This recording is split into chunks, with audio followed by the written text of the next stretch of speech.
Hi guys, and welcome back to another video. And in this one I'm going to share 10 ways you can improve your visual brand. So if you haven't seen my how to build a brand video yet, then I suggest you go watch that first. I'll link it below and up here somewhere.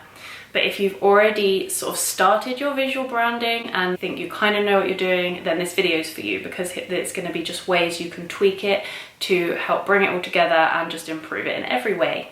Yay! So tip 1. Make sure that all your social media headers are consistent.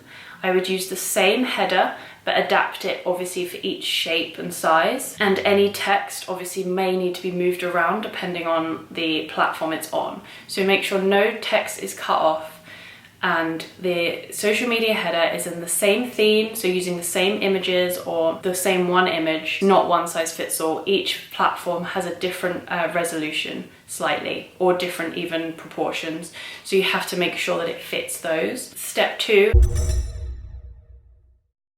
make sure your profile picture is the same on all platforms. This is so people can easily recognize you. They instantly know it's you. They recognize your profile picture, your social header, and they know they found you on another platform. The profile picture should include you as an artist or the whole band. It should fit the circle nicely, so nothing's cut off, and the aesthetic should be on brand. So these two kind of go together, but obviously you just want your presence on social media to be consistent and on brand, so people know that they found you and it's memorable and it's recognizable. 3,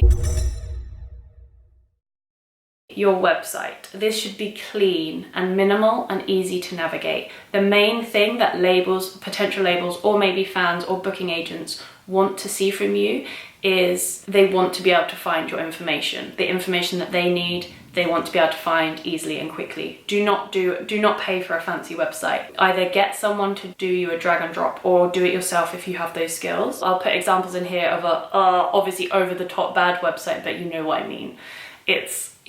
A bad website is one that doesn't function properly. It's too hard to find anything and it's just got too much information, so people can't find what they're actually looking for. Taylor Swift has an amazing one. So she was the first name that popped up, so I've put hers in. It's perfect, it's on brand, it's got all the social headers, it's got the headings, everything's easy to find and easy to read. So on your website, you want your biography, music, social links, any tour dates you have coming up, or maybe even past tour dates so people can see what sort of gigs you've played. And I would have both live images and press images, because I think these will be slightly different. Obviously the live ones will be more raw and real and give an idea of your live show, and the press ones will be you showing a bit more of your personality and brand. And then obviously a contact section as well. Make the contact really obvious. Probably put the contact details on the homepage as well, just so there is absolutely no way people could struggle to contact you if they wanted to. 4, make sure your logo is consistent.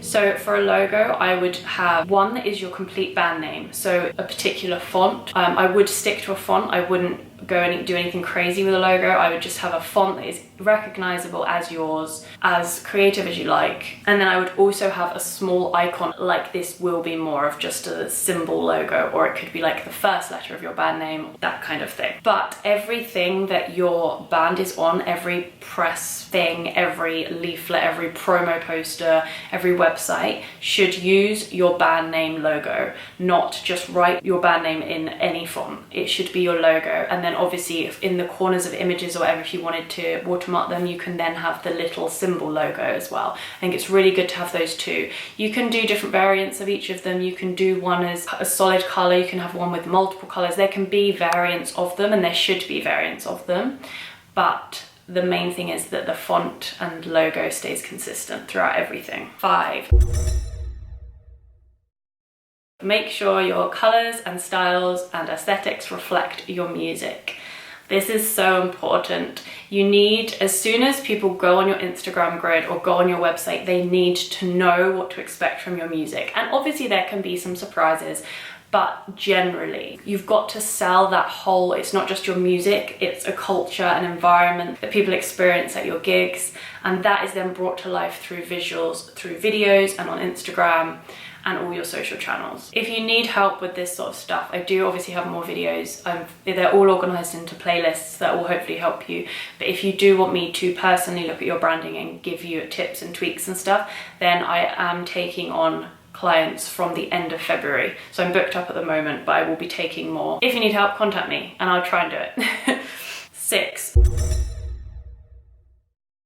So define your fashion and styling. I've done a video on this topic completely to help you define that and improve it and develop it. So I'll link that below, and it's also up here somewhere. But this again is the visual representation of your music and your culture. It's got to basically, everything's all got to fit together nicely, and it's so important that when people see that, they know exactly what they're going to experience from you, your music, your gigs, everything. So just define your fashion style. Make sure that you have elements that are yours, that people know as you. Even if you're in a band, make sure that they have things that they associate with each member. 7. Make sure you adapt your content to each social media platform. So for example, and I always say focus on 2 social media channels. You can have them all, but put your energy into the 2 where the right skill set and where your audience is. So for example, if you did a gig, you'd get someone to take a really cool photo or a few photos of your live show, and you do an Instagram carousel, for example. So people can flick through images of your gig, feel like they were there. Plus, the carousel means that a different one of those photos will be thrown out on people's feeds throughout the next few days after it's posted. So it just means there's more chance of engagement. Then maybe for Instagram stories, you could do a behind the scenes little video just before you go on stage. Then for YouTube, you could do a live stream of the gig. Just basically adapt your content. Don't just take a photo and whack it on all your social channels. Really think about what is right for each platform, and use that one event, for example a gig, to get all these different bits of content for each platform, or the two that you focus on. But there are ways of adapting each event to each platform. 8. This is my favourite one because it's always so forgotten. Stage design. Bring your brand on stage with you. I'm putting an image in here of a band I did that backdrop for. I designed it, and they're called Silas Holst and the Flamingo Orchestra, and they have pink lamps on stage and they have pink flamingos on stage, and it's just such a fun experience, and the staging just embodies everything that they're about. They only do small gigs, but it brings that whole show to life. It's a treat for the eyes and the ears.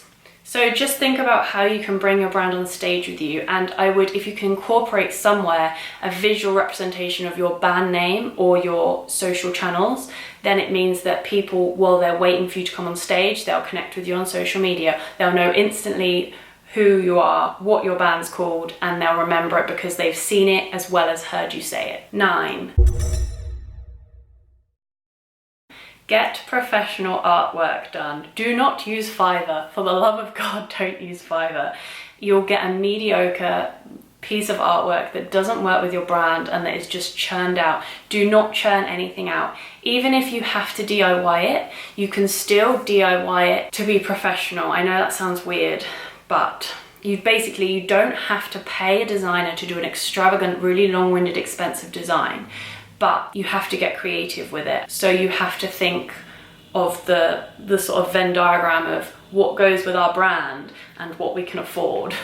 So there's a crossover of, like, you can do artwork yourself, but it will take some thinking. As with the music videos, I did a video about music videos on a budget, so you can make music videos for completely free, but you do have to be creative and think outside the box, and maybe get on board friends who can think like that if you struggle to. So I'm not including music videos in this just because I've done a whole video on that, so I'll link that below as well. But videos, artwork, yeah, they go together. So yeah, just make sure you think about the artwork and don't have the attitude of, oh, anything will do if it's cheap. It can be cheap, it can be free. You could do a collage or just take a photo and use that. But it's just, make sure you think about it, and it's obviously money limits you, but try to get the balance of cheap and on brand. 10.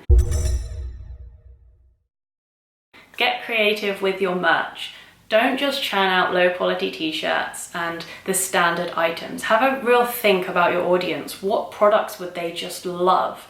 And what products would they buy anyway, even if it didn't have your name on? So is there a need that you can fulfill, as well as being an advertisement for your band and obviously your merch? Back in the day, I saw the Zootons and I worked at a gig venue where they played, and they were selling condoms. And I think a few bands have done that since, but at the time it was like such a good idea because everyone was talking about it. Obviously everyone bought one because it was a very affordable but very novelty item.